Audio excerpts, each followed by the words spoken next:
Extravagant parties on the presidential yacht, decadent by the standards of this Catholic nation.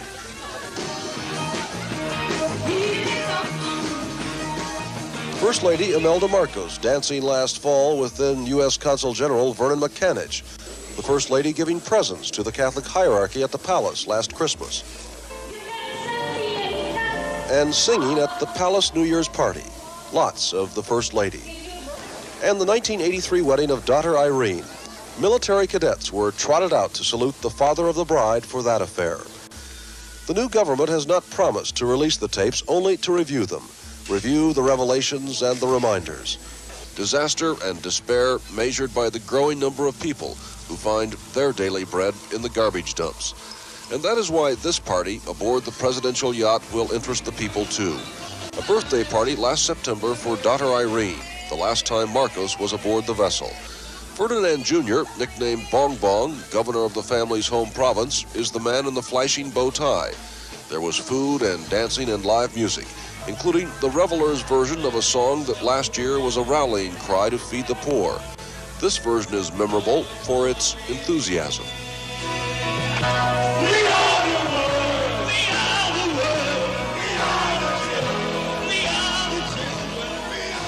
Memorable, too, because the former First Family and their friends didn't realize how hungry their own people were.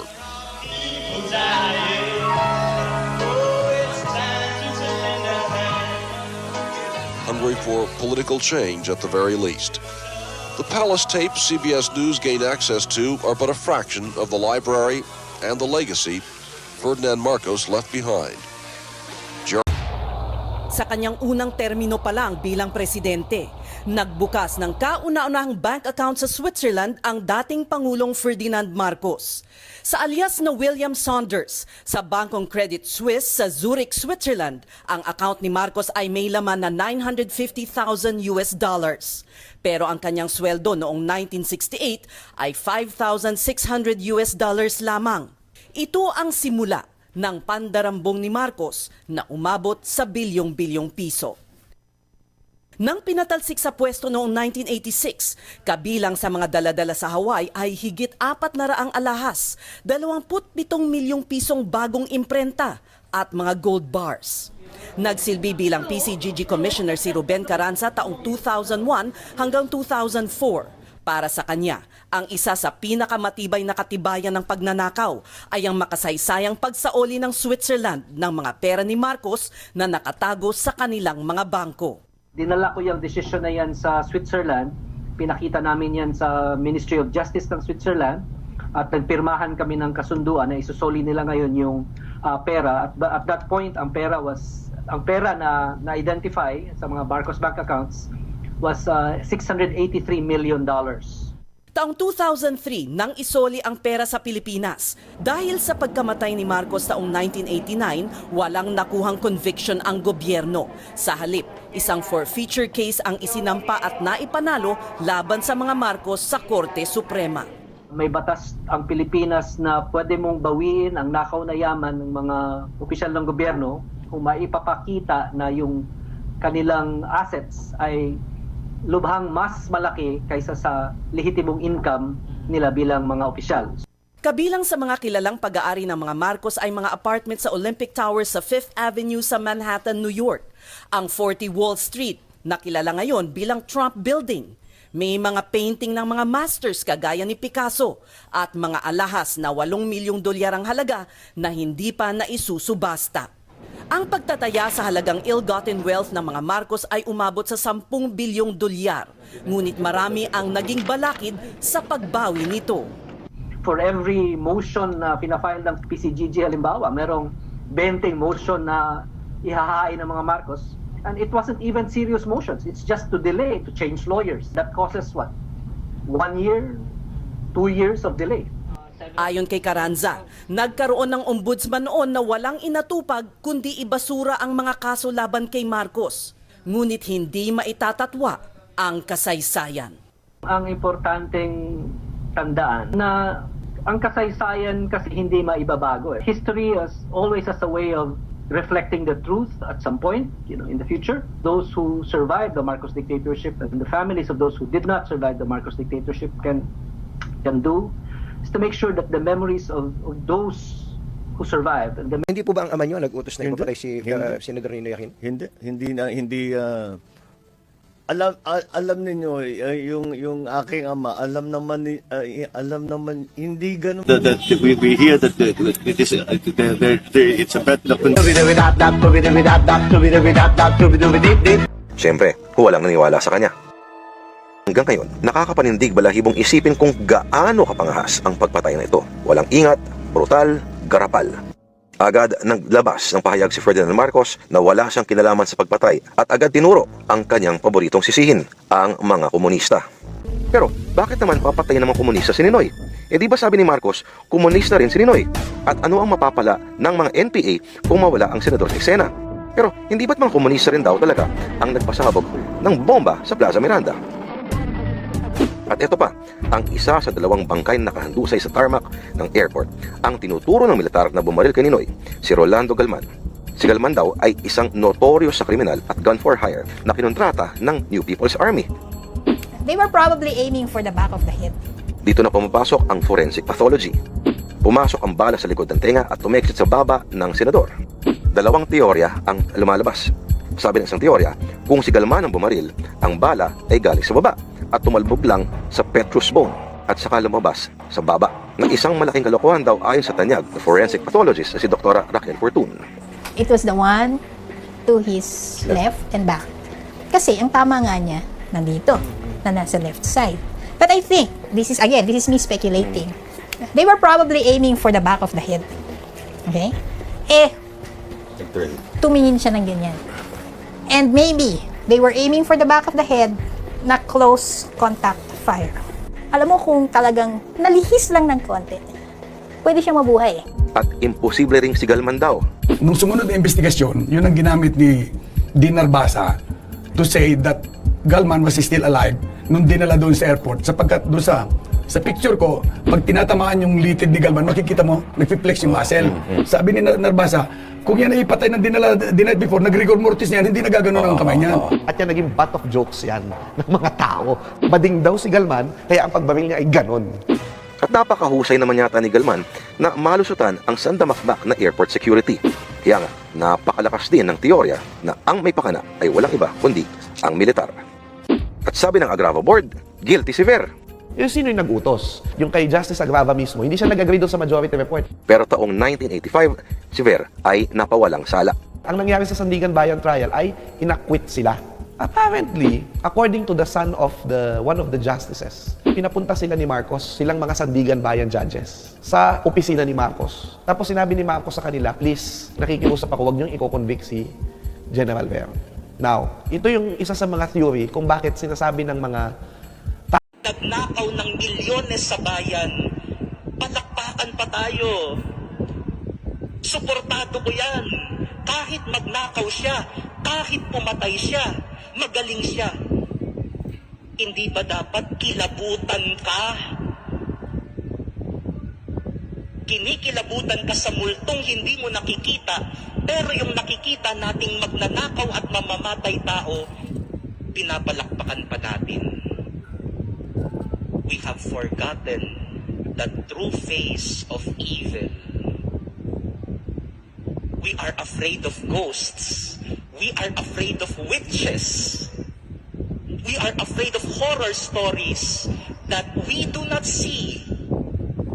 But the people who kill and murder, the people who spread lies, the people who support corruption, we even support them.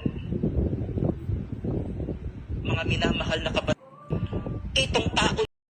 Did she believe the things she says, or is she a liar? I think that she has convinced herself of these this version of history that she says. She speaks with great conviction and is a little bit disconnected, like she's in her own world. What's an example? Well, I guess one of the most egregious examples was when she said martial law was a great time in the Philippines, and it was a great time for Filipino sovereignty and human rights, and it was a time that was terrible for human rights. 70,000 in prison, 30,000 tortured, more than 3,000 killed. So the fact that she could say it was one of the greatest times of the Marcos regime and a good time for human rights is has no relation in reality. And I think that there you have to see that she does have agency and strategy about what she's saying, because by saying it's the best time, she's rewriting history, erasing the sins of the past in a way that positions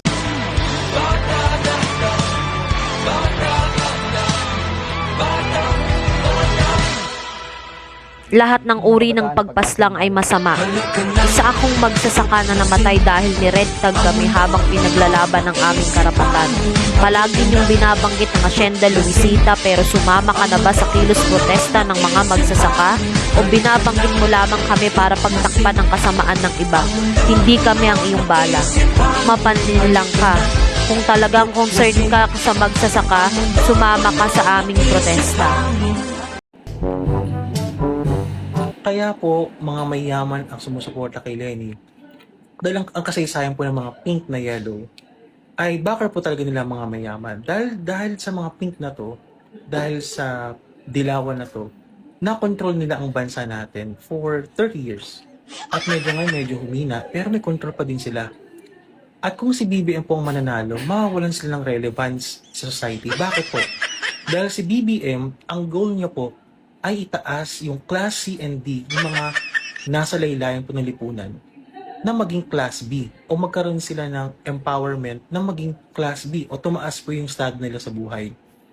Dahil once po na tumaas ang kanilang estado sa buhay at naging class B sila, mawawalan po ng relevance o mababawasan ng kapangyarihan ang class A na kumontrol ng ekonomiya, ng negosyo, ng politika at buhay ng Pilipino.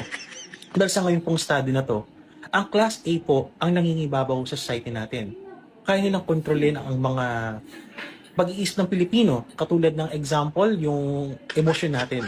Dahil hawak nilang TV networks.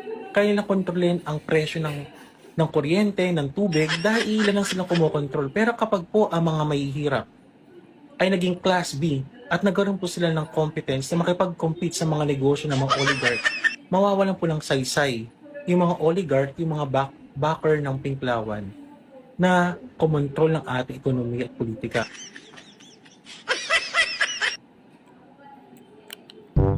Paano lumago ang inyong kayamanan? Ang investment niya, nung pumasok ako ng bahay niya, yung ilalim ng basement ng bahay, puro ginto. Tapos, sabi ko ganyan, aba, grabe ito. At saka, ano puro ginto. Yung basement nyo sa San Juan? Oo, noon. Nakita nyo, puro ginto. Ginto. O anong sinabi niya? Saan niya nakuha yung ginto? Sabi ko, kasi abogado siya ng mga Benguet, Atlas, Lepanto, nung before the war. So he bought the gold with his earnings. And he traded, with his earning, and then he traded in gold. 2 hours later. Saan nakuha ng inyong ama ang yaman? Saan yun, sir? Unang-una, yung tatay ko, abogado yan na sikat, na matagal na. Ang sinasabi nga niya sa akin, imbis na kumuha siya ng na pagka meron siyang kliyente, lalo na kung pagkakorporasyon, ang pambayad sa kanya hindi pera, kung hindi shares. Yun ang hinihingi niya. Kasi alam niya lalo na lalaki yung kumpanya, magiging yung Yamashita Treasure. Hindi ko alam kung sa... Yan yung Yamashita Treasure. Ang malapit yun, binigay ng mga alien yung kanya, yung mga ganito. Yung may Yamashita Treasure, even the ay gumaganda na yung kanilang kita. Marami na naengganyo. At tapos ngayon, ang dami na namin kontrata. Natuto na sila, nag-training kami, partner namin, ang ginawa namin, parang naging platform yung OVP. On board lahat, DA, DTI, DAR, DOST. Kami yung nagsasabi na ito yung kailangan namin sa inyo, ito yung kailangan namin sa iyo. Pati yung mga agencies, happy sila. Happy sila kasi nakikita nila yung patutunguhan ng programa. Ngayon, meron na silang delivery trucks. Starting pa lang, pero ang layo na nung kita nila. Merong isang grocery sa amin na sa kanila bumibili, nag-provide sa kanila ng taniman. Yung LCC. Yung LCC na mall sa amin, nag-provide sa kanila ng tataniman, meron silang kontrata ngayon. Tapos yung pinaka-head nila, si Robert, yung aming farmer leader, meron siyang thread with LCC na every Monday itetext na, eto yung mga kailangan namin this week.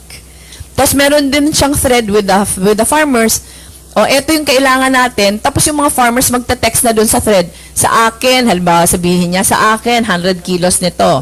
So, ang gusto ko lang sabihin, totoong mahirap na mag-shift, pero pag napakita natin yung benefit sa kanila, possible. Halimbawa nagbigay kami ng financial grants. Yung financial grants, pinagawa nila ng greenhouses kasi halimbawa yung lettuce, mas maigi siya na may greenhouses. Ang iba, pinagawa nila ng drip irrigation para sa kanilang vegetable farms. Pero ang layo ng kita nila compared nung nagra-rice pa sila. So sa akin, kailangan lang yung mas tutok. Kailangan lang mas tutok. Yung DA naman, nagpo-provide naman ng technical assistance eh. So yung usapan namin, yung mga hawak namin na ARBs, DAR ang nag-aasikaso sa kanila. Yung mga hindi ARBs, DA ang nag-aasikaso sa kanila.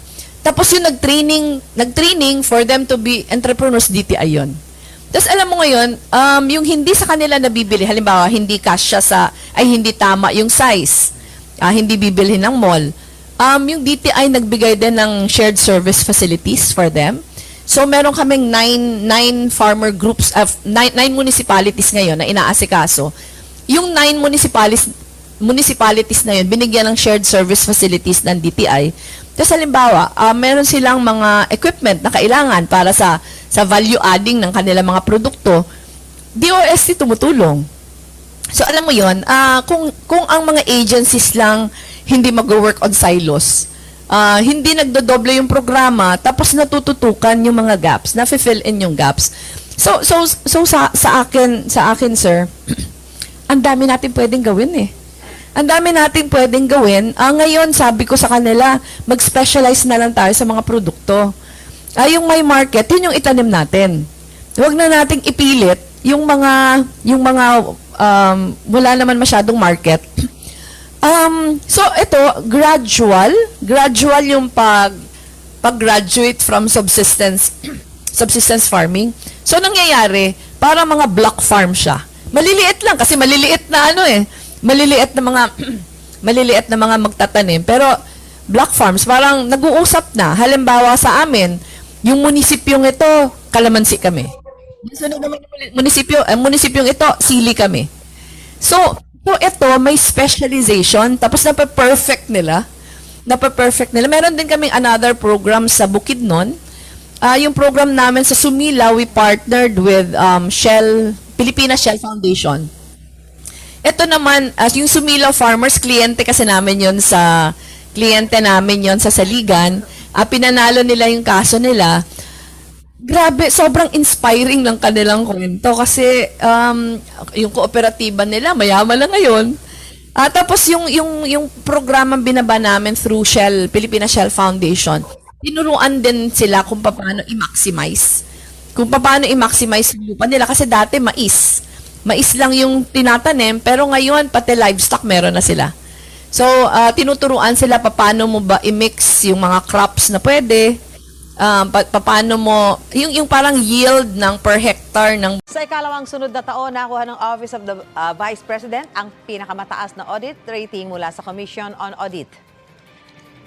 Nakakuha ng unqualified opinion ang Office of the Vice President na ang ibig sabihin ay maayos ang financial records nito. Ayon kay Robredo, dapat daw maging hangarin ng lahat ng ahensya ng gobyerno na makakuha ng unqualified opinion sa COA. Patunay raw ito na nagagastos ng tama ng opisina ang pondo nito. Huwag mag-alala, ipikit ang iyong mata na meron dyan, puro basta. Sumagot po kaya kayo ng maayos para magkaroon ng proper conversation. Hindi yung puro basta. Hi po. Kayo na nga yung nagsabi na walang ginawa si VP Leni Robredo kundi magka-picture, magpa-media coverage and all that, kung ano man yung gawin niya, meron nakasunod na media and all that. Tapos sasabihin nyo, tatanungin nyo ngayon kung ano yung nagawa niyang mabuti. I mean, with all that, media coverage and photos, ibig sabihin, hindi nyo nakita. Or sadya po nagbubulag-bulagan lang po tayo dahil hindi nyo lang talaga siya gusto at meron kayong ibang sinusuportahan. Imagine nyo nga po yung inyong sinusuportahan. I'm not gonna name drop, you know. Pero, wala pa naman talaga tayo nakikitang visible na ginawa niya talaga. Okay? Pero yung suporta nyo, todo.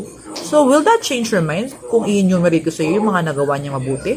No, right? You're just here para lang mag-message. Para mema lang, ganun.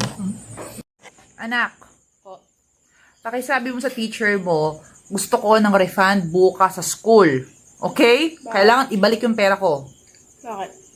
Mali yung tinuturo nila sa history books kasi wala naman daw nangyari na ganun at ganyan at si Marcos daw ganun.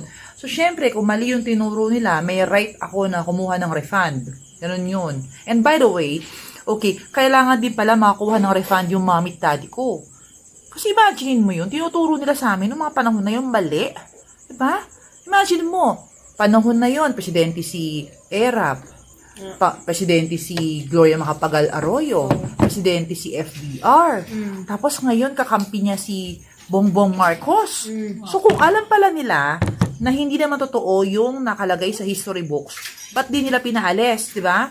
Also, I deserve a refund. My parents deserve a refund. Refund! Kahit ayaw ang politika, ginusto rin pasukin ito ni Noynoy. May mga naguudyok sa kanya noong nasa pwesto pa ang kanyang ina. Sinabi ng mom, Noy, hindi ka na nahiya. Presidente ang nanay mo, kakandidato ka. Sinabi na lang na ginamit mo yung posisyon ng nanay mo. At kaya ka na, kung manalo ka man, kaya ka nanalo. Magantay ka na pag hindi na ako presidente. 1992, mom, pwede na ba ako?